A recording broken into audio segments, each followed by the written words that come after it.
Mit navn er Bjarke Volmer. Jeg er grundlægger af Investering og Studiebolig, Investering og Feriebolig og Investering og Seniorbolig.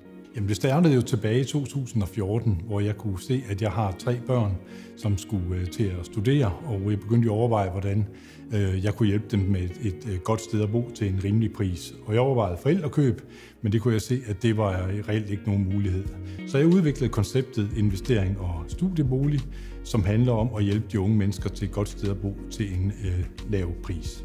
Investering og Studiebolig blev jo en stor succes, og vi har i dag 1000 aktionærer, og alle har fået opfyldt deres boligønsker til studiestarten. Så derfor var der rigtig mange aktionærer, der spurgte, kunne vi ikke lave et koncept med feriebolig efter samme model, hvor man investerer de her lidt over 100.000 kroner, og så kan få billige ferier og blive medejer af ferieboliger over hele Europa. Og det er sådan set essensen, når der er i dag 600 aktionærer, som kan komme på ferie i hen imod 50 ferieboliger i hele Europa af forskellige størrelser til forskellige formål. Det kan være skiferie, det kan være solferie, det kan være mindre feriebolig med en flot havudsigt, eller det kan være vores helt store hacienda, hvor man har plads til at kunne invitere familien med. Altså, vores koncept er unikt på den måde, at man ikke skal investere mere end lidt over 100.000 kroner. Så er man med og er aktionær, det vil sige, at man har ikke nogen hæftelse personligt. Det er en begrænset risiko til det kapital, man har indskudt.